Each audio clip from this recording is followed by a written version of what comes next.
otro tema de las dietas terapéuticas, vamos a también ver la hipoproteica, ¿verdad? Ya vimos la hipocalórica, que es en relación a las calorías. Y ahora vamos a ir específicamente a este nutriente que es la proteína. Entonces la dieta hipoproteica, bueno, lo utilizamos porque aligera o disminuye el trabajo del riñón y por lo tanto reduce también la cantidad o la producción de urea y creatinina, ¿verdad? Que estas sustancias se mantienen estables, ¿verdad? O se mantienen para equilibrar el riñón.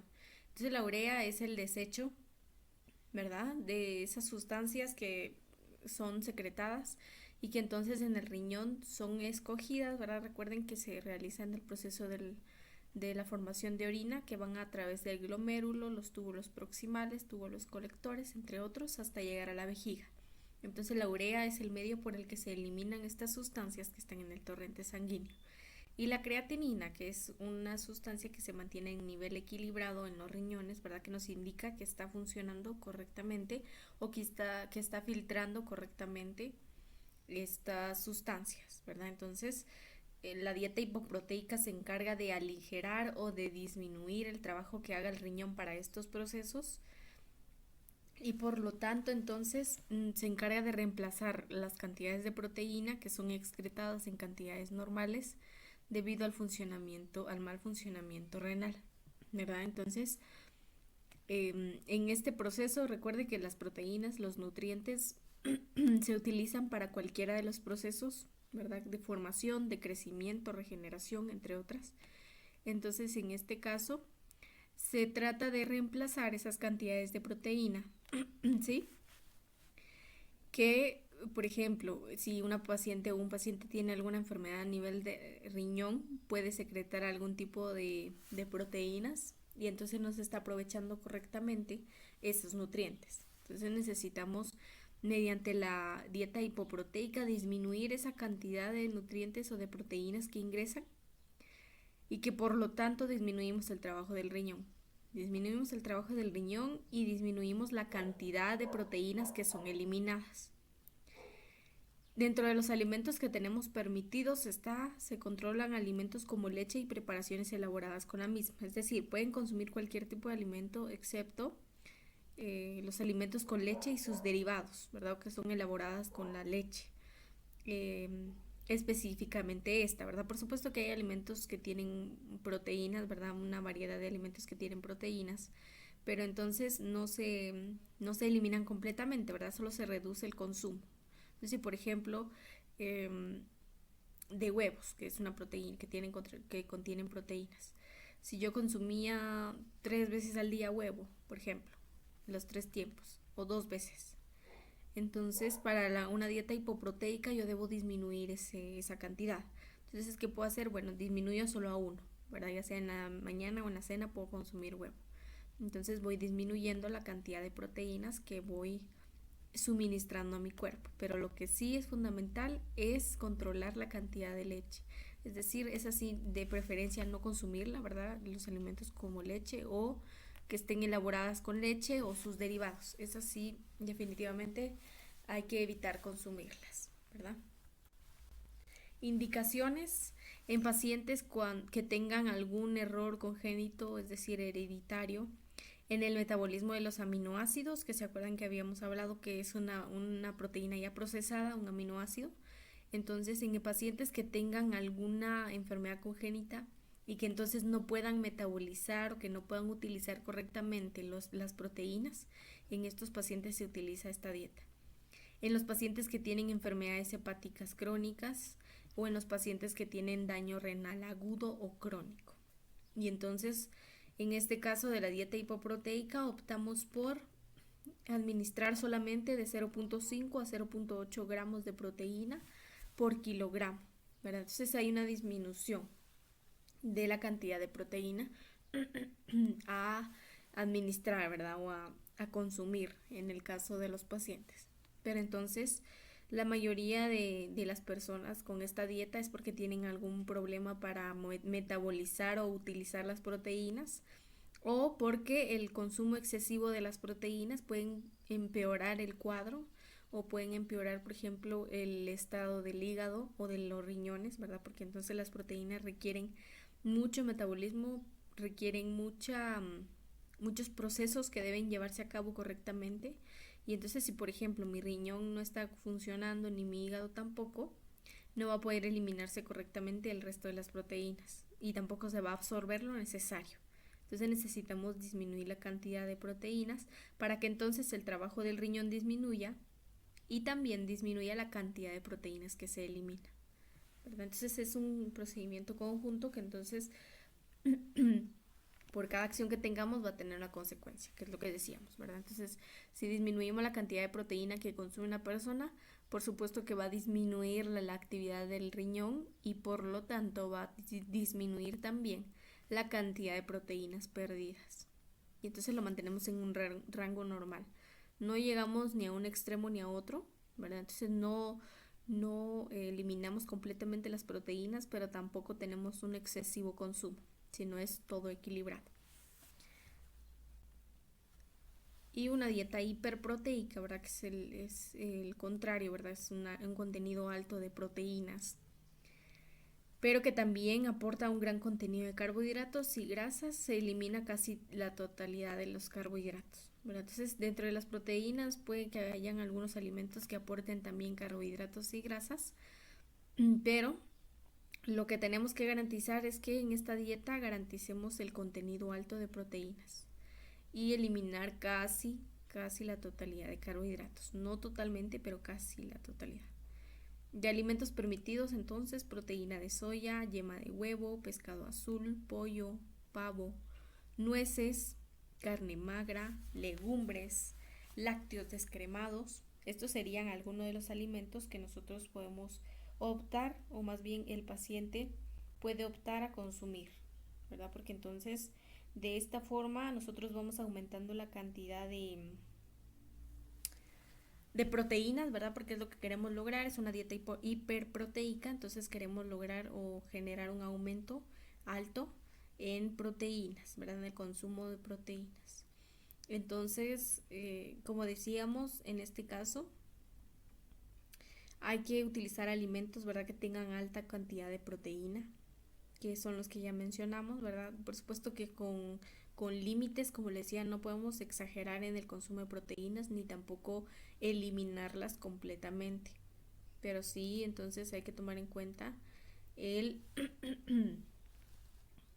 el tipo de alimento que sí se puede consumir.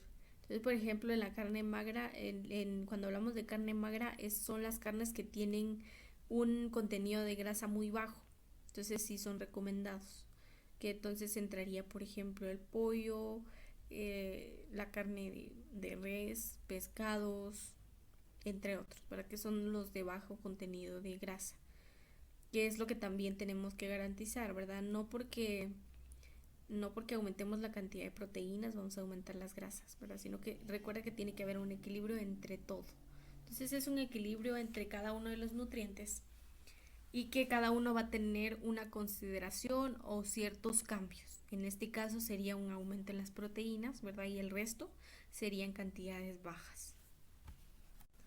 De las indicaciones en pacientes que tengan sepsis o que tengan una infección generalizada, cuando tengan estados febriles, en los pacientes quemados, en los pacientes con úlceras por decúbito y en los pacientes con insuficiencia renal crónica, ¿verdad? Porque entonces recuerde que la proteína se encarga de regenerar tejidos, darles crecimiento, regenerarlos, mantenerlos estables. Entonces, por ejemplo, en los quemados y en úlceras por decúbito, recuerda que va a haber cierto tipo de herida y al consumir proteínas nosotros regeneramos también ese tejido, aparte del tratamiento farmacológico que vaya a tener, pero más eso, la alimentación correcta, ¿verdad? Dieta hiperproteica para fomentar el crecimiento del tejido, ¿sí? Para mantener equilibrio en el cuerpo en general, ¿verdad? En la temperatura, entre otros. De esta dieta no hay que consumir más de 20 a 69 gramos de hidratos de carbono diarios. Entonces, como les decía, es más proteína y se disminuyen los carbohidratos o hidratos de carbono. Entonces, no hay que consumir más de 20 a 69 gramos. La dieta sin gluten, que entonces ya mencionaron sus compañeros también, el gluten es el nombre de una de las proteínas. es una proteína que está presente en los granos. Una dieta sin gluten va a eliminar estos alimentos o ingredientes que contengan los granos, ¿verdad? Y que estos granos tienen gluten. Entonces la proteína está en los granos y se eliminan estos alimentos de esta dieta. De alimentos permitidos está, por ejemplo, la harina de frijol, el maíz, harina de frutos secos, papas, arroz, soya, entre otros. Indicaciones en pacientes con enfermedad celíaca o que tengan algún tipo de alergia o sensibilidad al gluten, o que tengamos algún tipo de complicación a nivel del tracto digestivo. Esta dieta, ¿se acuerdan que habíamos hablado? Se necesita permanentemente, es decir, el paciente no puede dejar por sí solo la dieta, ¿verdad? Entonces no puede decir, bueno, ya no quiero hacer dietas sin gluten, sino que es permanente, debe ser permanente.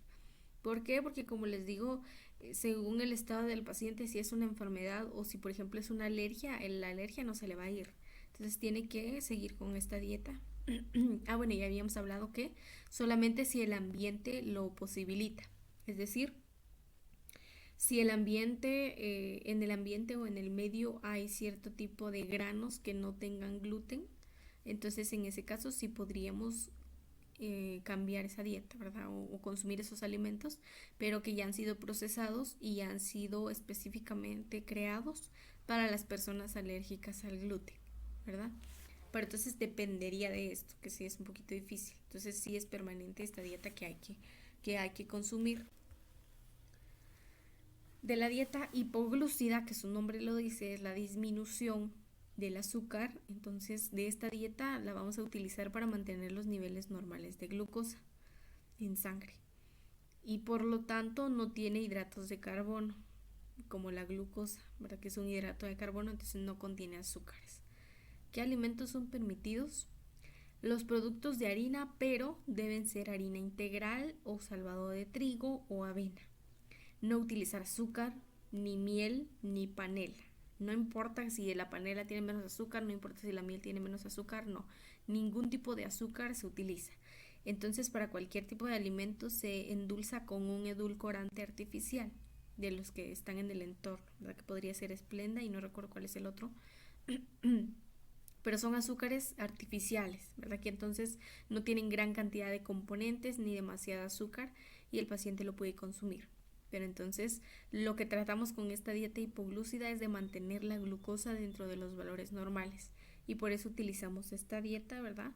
Entonces digamos que no hay restricción tanto de alimentos, pero siempre y cuando no tengan azúcar de ningún tipo, ¿verdad? Solo si es artificial. Entonces sí pueden consumir los alimentos, pero sin azúcar o con poquita azúcar. Indicaciones en pacientes que tienen enfermedades del corazón, que tienen sobrepeso, diabetes por supuesto, pacientes con obesidad y cualquier bebida, cualquier alimento que vaya a comer o a consumir, no importa si es caliente o fría, siempre debe ser con edulcorante artificial, ¿verdad? O endulzante artificial, pero no con azúcar, ni con miel, ni con panela, ni con otro tipo de azúcar. Por más que le diga que es bajo en azúcar o que no está tan dulce, no debe consumir demasiado azúcar. Entonces, cuando hablamos de hipoglucida, es mantener los valores normales, ¿verdad? Pero entonces, dependiendo del estado de salud del paciente. Si definitivamente no puede consumir azúcar, pues ningún tipo de azúcar. Si puede consumir, bueno, entonces si por ejemplo a mi té yo le colocaba 2 cucharadas de azúcar, ahora solo le voy a colocar una. Y así progresivamente a lo largo de los días para irla dejando o por lo menos consumir lo menos posible. De la dieta hipograsa, que si no la habíamos visto, ¿verdad? La dieta hipograsa, como su nombre lo dice, es la disminución de la grasa. Entonces, esta dieta aporta una cantidad de grasa igual o menos al 25% del valor calórico total. Es decir, recuerde que a lo largo del día usted tiene que consumir cierta cantidad de calorías.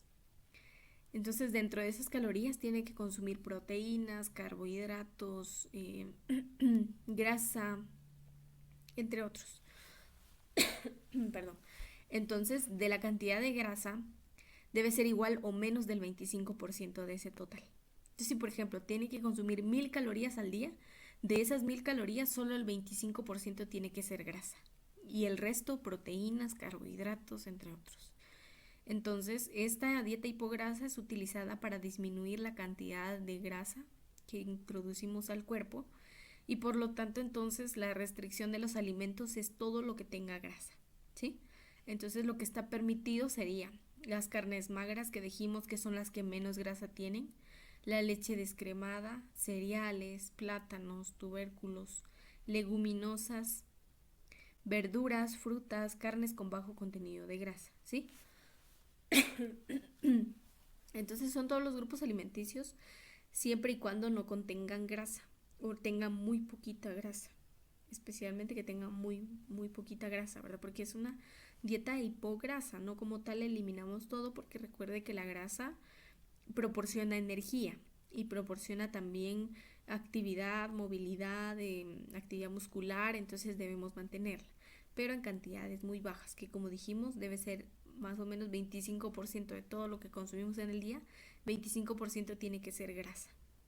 Y entonces optamos por estos alimentos que son mucho menos grasosos, ¿verdad? Que tienen menos cantidad de grasa, que sí están permitidos para consumirse. Al igual, digamos que al momento de prepararlos tendríamos que garantizar que no utilicemos ningún tipo de grasa, ni aceite, ni mantequilla, ni manteca, sino que utilizaríamos otros medios, ¿verdad? Entonces no sería frito, sino podría ser asado, podría ser dorado, hervido, ¿verdad? Entre otras, que no contengan mayor cantidad de grasa. Indicaciones en pacientes que tienen niveles altos de colesterol y en quienes la selección de calidad de grasa es fundamental. Es decir, que sí pueden consumir grasa, pero hay que seleccionar qué tipo de grasa. Entonces, por ejemplo, los pacientes que tienen pancreatitis crónica o que tienen colitis ulcerativa, es decir, que tienen úlceras a nivel del intestino, entonces, lo que les decía, ¿verdad? Los alimentos casi la mayoría de veces tiene que ser asado, cocido o al vapor. Y si van a consumir postres, no deben llevar leche, ¿verdad? No deben llevar ningún tipo de alimento que contenga grasa, ¿verdad? Entonces, especialmente en estos pacientes que le digo que tienen altos niveles de colesterol o en quienes hay que controlar la cantidad de grasa, ¿verdad? Porque recuerde que la grasa puede llegar a ser irritante en ciertas situaciones, en ciertas enfermedades, ¿verdad? Y puede complicarlas, entonces hay que evitarlo. Sí, entonces, ¿se acuerda que habíamos hablado que hay grasas buenas, hay grasas malas? Entonces, de las grasas buenas podríamos decir, por ejemplo, el aguacate, que es una de las grasas buenas, aceite de oliva, aceites que no tienen tantos componentes, ¿verdad? Entonces, aceite de coco, entre otros. Pero hay que también garantizar que sí se supla la cantidad de grasa suficiente, pero no extremadamente, ¿verdad? Recuerde que sí puedo consumir grasa, pero no en grandes cantidades, no como normalmente lo hacía la persona, por supuesto. Entonces es la restricción del consumo diario de sodio, indicada para personas que padecen hipertensión, que tienen insuficiencia cardíaca o que tienen problemas renales, en estas personas específicamente. Entonces, igual, es una restricción del consumo diario de sodio. ¿Cuánto consumía yo regularmente a diario? Entonces, si yo tengo 3 comidas, ¿cuánta sal consumo en cada una de esas comidas? Y voy restringiendo, voy disminuyendo la cantidad. ¿Sí? No la elimino tal vez, pero sí como tal, la restringo, ¿verdad? O limito la cantidad de. O incluso puedo utilizar otros métodos para condimentar, ¿verdad? Pero definitivamente el azúcar sí en menores cantidades. Dentro de los alimentos permitidos, por supuesto que los que no tienen sal, ¿verdad? Espinaca, brócoli, es decir, verduras, plátanos, manzanas, naranjas, harina de avena, frijoles, pescado, pollo, leche desnatada, margarina, ¿verdad? Que son las que menor cantidad de sal tienen. Y tendríamos que evitar todas aquellas que tienen sal. En relación a por eso les decía en relación a cómo prepararlas, ahí sí que hay que tener mucha precaución, ¿verdad? Para no condimentar tanto los alimentos ni colocarles sal, ¿verdad? Entonces, pero les digo, es un poquito difícil en los pacientes como inculcarles o darles a conocer que deben dejar de consumir cierta cantidad de sal. Porque entonces, por supuesto que la excusa va a ser es que no tiene sabor. Y es cierto, por supuesto que no va a tener el mismo sabor, pero también hay que educar a los pacientes que es importante la disminución de la sal, ¿verdad? Sí, como tal no eliminarla, pero sí restringir el consumo. Entonces, por ejemplo, puedo consumir sal un día sí, un día no, un día sí, un día no, o todos los días, pero en cantidades muy pequeñitas. Entonces, pero hay que educar muy bien a los pacientes porque regularmente los pacientes con diabetes o hipertensión se niegan a seguir una dieta y con ellos sí hay que tener especial cuidado. Indicaciones en pacientes con hipertensión, con insuficiencia cardíaca, con glomerulonefritis. Esta es una infección a nivel de los glomérulos en los riñones. Con cirrosis hepática, tratamientos prolongados con corticoides, ¿verdad? Si los pacientes tienen tratamiento con corticoides, con medicamentos corticoides, hay que disminuir la cantidad de sal. Dosis recomendada no superior a 3 miligramos y en periodos cortos de tiempo. Entonces, no debe ser más de 3 miligramos. Entonces, hay que calcular más o menos cuántos serán 3 miligramos, ¿verdad? Para entonces ir calculando cuánto debe consumir. Pero, como les decía, hay que educar mucho a los pacientes, específicamente en esta dieta, porque sí es un poquito complicado que ellos la acepten y que la practiquen, por supuesto. Entonces, no solo es en los pacientes con hipertensión arterial, sino en los pacientes que tengan algún problema en el hígado, algún problema en riñón, que entonces no les permita procesar correctamente la sal. Recuerda que a nivel de riñón también se regula la cantidad de agua y electrolitos. Y entonces si hay un alto consumo de sodio, vamos a crear otros problemas metabólicos, ¿verdad? Hipernatremia, vamos a provocar también edema, entonces retención de líquidos, y entonces hay que tener mucho cuidado, ¿verdad?, en los pacientes. Por eso es que se les tiene que explicar. ¿Por qué razón? Porque usted no solo le puede decir deje de comer sal, pero ¿por qué? Tiene que explicarle, ¿verdad? Tenemos también la dieta con modificación de minerales, que entonces esta dieta se encarga de mantener el equilibrio de los electrolitos, de los minerales y de los líquidos en pacientes renales. Entonces, digamos que es una dieta específica para los pacientes renales, ¿verdad? Para mantener los electrolitos, los minerales y los líquidos en equilibrio, ¿verdad? En valores normales.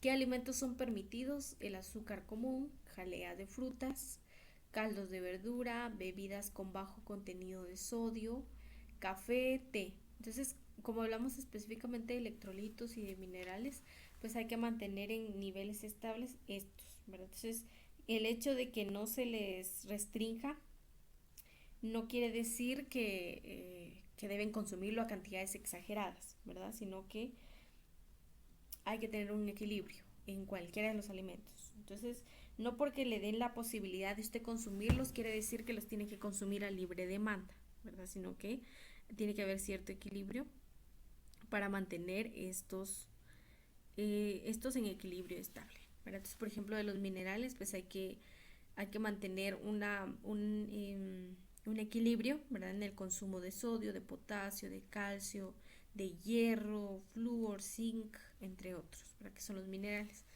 Pero entonces que van en contraste, ¿verdad? O que van en conjunto con los electrolitos. Entonces por eso hay que mantener los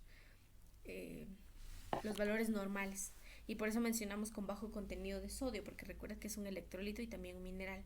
Entonces, en este caso, pues sí, se puede consumir los alimentos, no hay problema en cualquier tipo de alimento, siempre y cuando mantengamos la cantidad de sal, de calcio, entre otros que mencionamos, para que entonces no creemos algún problema a nivel de riñón. Recordemos que a nivel de riñón vamos desechando, ¿verdad? Vamos eliminando y también mantenemos el equilibrio de los electrolitos. Entonces tiene que estar en valores normales.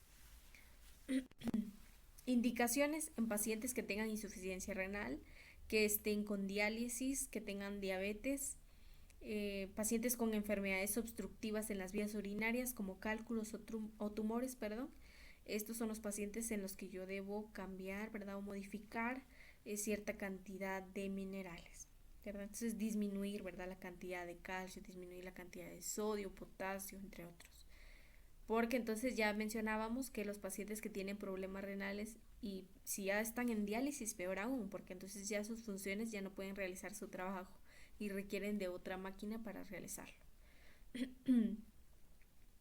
Y entonces tenemos requerimientos, ¿verdad? en relación a esta dieta, por ejemplo, hay que consumir de proteínas 80 calorías, de grasas 600 calorías, de carbohidratos 1320 calorías. Y el consumo total sería entonces de 2000 calorías para mantener un equilibrio estable. ¿Sí? Esto es lo normal que debería de consumir, específicamente en esta dieta que modificamos minerales, ¿verdad? Esta es la cantidad de alimentos que debería consumir. Entonces todo está en equilibrio y de esta forma entonces nosotros consumimos 2000 calorías, ¿verdad? Que es lo que nos mantendría estables, sanos, nuestras funciones normales, electrolitos estables, líquidos estables, minerales estables, y entonces el cuerpo funciona correctamente, ¿verdad? Tenemos, por ejemplo, es lo que les decía, ¿verdad? Como son minerales, pues tenemos que controlar específicamente los niveles de sodio y potasio. Entonces, cuando es baja en sodio, ya hablamos que se utiliza en pacientes con hipertensión arterial, porque el sodio retiene el agua en el organismo, ¿verdad? Y si mi riñón no es capaz de eliminar eso, lo va a retener y entonces va a haber edema.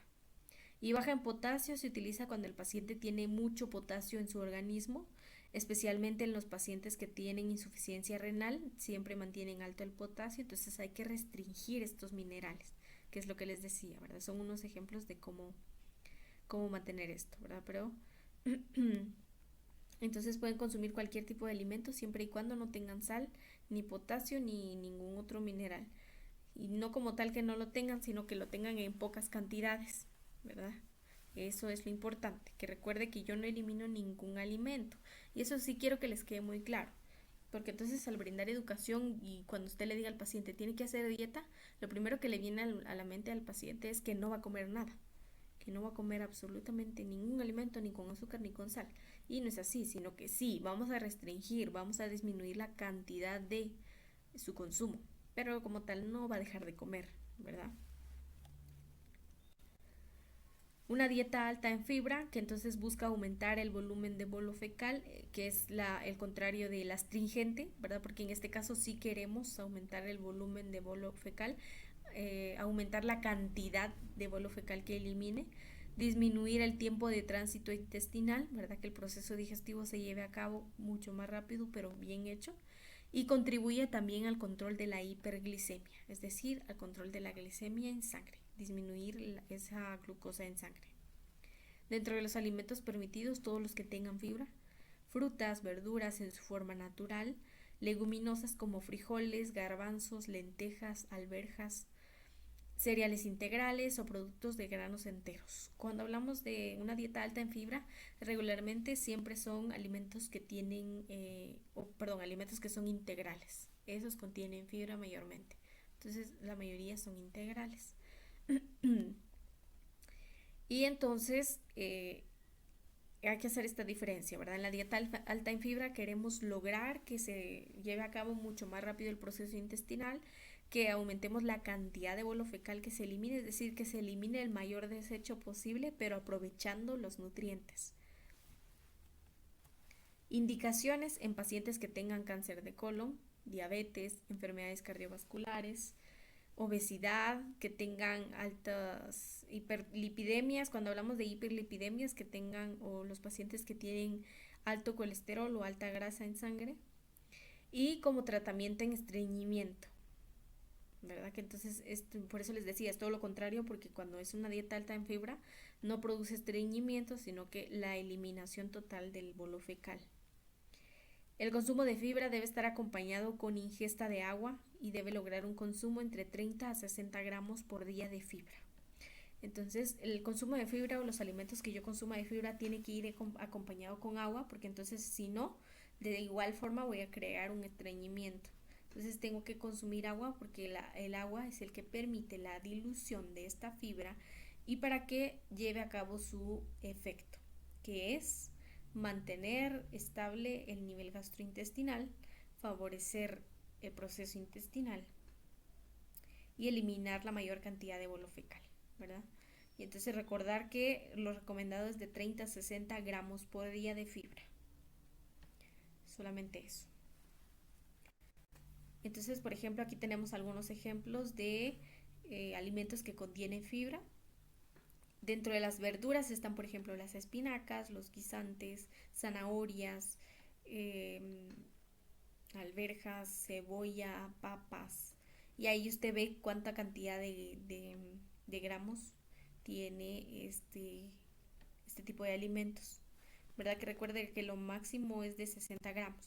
Entonces, por ejemplo, tiene que ir combinado, ¿verdad? Tiene que comer verduras, frutas, cereales, legumbres, entre otros.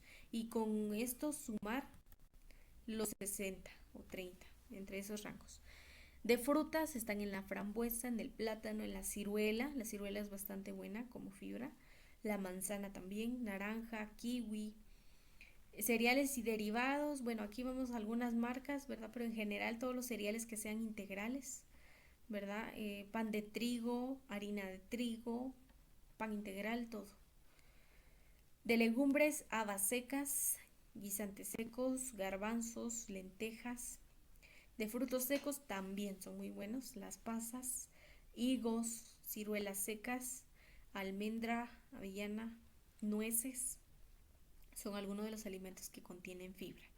Que entonces usted debe tener un equilibrio, ¿verdad?, entre lo que consume durante el día y que esté en rangos de 30 a 60 gramos por día, que puede ser una combinación de cualquiera de estas, entre otras que hay, no estoy diciendo que solo estas hay muchas más, hay arroz integral, por ejemplo, entonces hay que incluir todo lo que es integral y que sí se utilice como fibra, y por supuesto que el consumo de agua. Tenemos otra dieta que es la dieta supraglótica.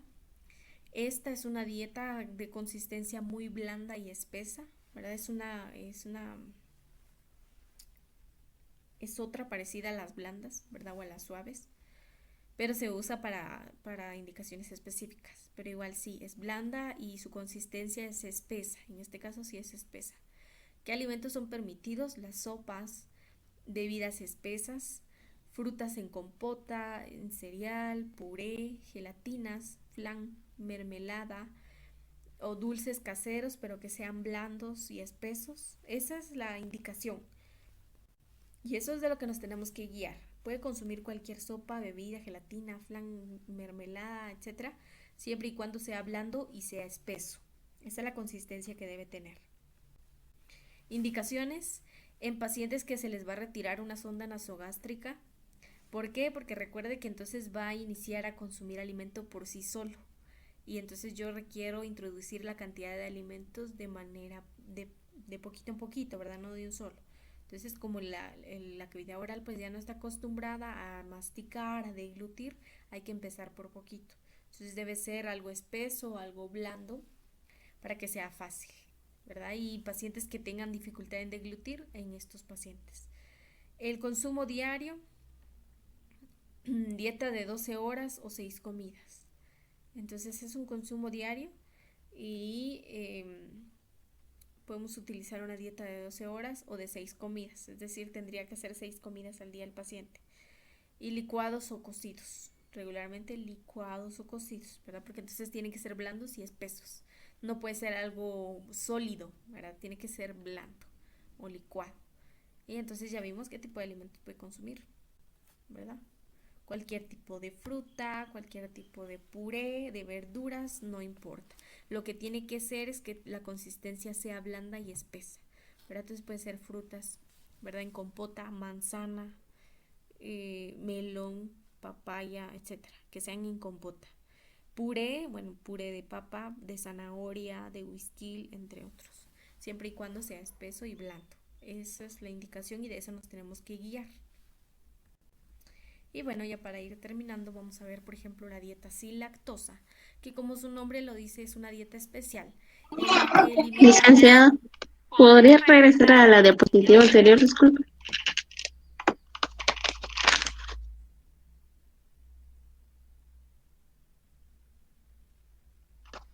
Ya, gracias. Que la dieta sin lactosa, entonces su nombre lo dice, eliminamos como tal los productos que tengan lactosa o que estén en su composición, es decir, la leche y derivados. Eso se tendrían que eliminar. Ahí sí eliminamos un elemento.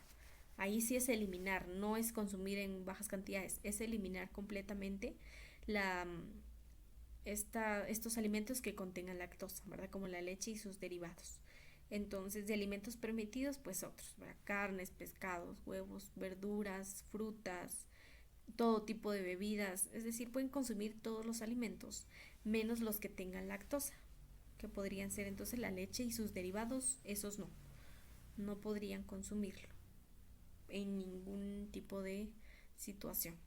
Ahí sí es una eliminación total, ¿verdad? No es que consuma menos, no es que le quite cantidad, sino que no debe consumirlas. Y vamos a ver entonces las indicaciones o en qué personas se utiliza.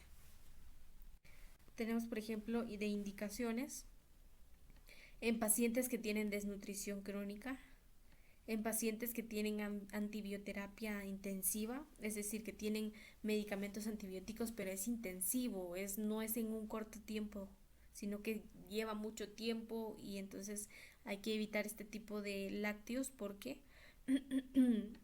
estos lácteos no permiten el procesamiento correcto de los fármacos, ¿sí? Y entonces no protegen la cavidad intestinal ni ninguna de las cavidades por donde ingresa y por lo tanto pues tampoco en desnutrición crónica no son útiles, ¿verdad? No favorecen, no compensan los otros nutrientes, ¿verdad? Entonces los lácteos sí son un alimento, pero como tal no le generan mayor cantidad de nutrientes, a diferencia de otros, ¿verdad? Porque entonces las frutas y verduras le dan proteína, pero también le dan carbohidratos, por ejemplo.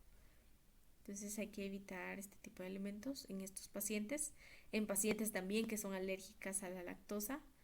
Y en este caso los alimentos deben ser hervidos, al horno, a vapor, cocidos y se debe aportar una cantidad de 2000 kilocalorías por día, ¿sí?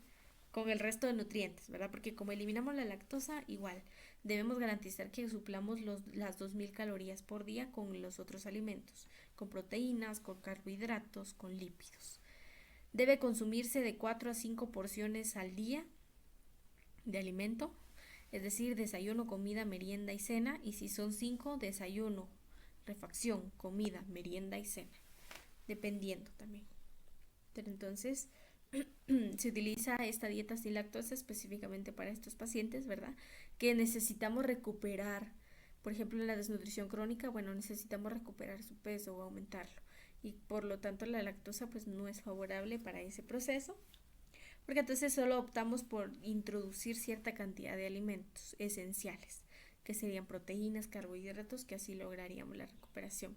Y de antibioterapia, que ya dijimos, los lácteos no dan ningún tipo de protección a nivel gástrico de esos fármacos que son muy fuertes, entonces no necesito yo colocar eso. Aparte de que son muy pesados, tienen muchas composiciones, tienen muchas componentes que a la larga entonces pueden generar algún tipo de dificultad a nivel gastrointestinal, ¿verdad? Los lácteos generan distensión, generan flatulencia, generan otros tipos de procesos digestivos que no son favorables en este momento para los pacientes. Y por supuesto quienes sean alérgicos a la lactosa, ¿verdad?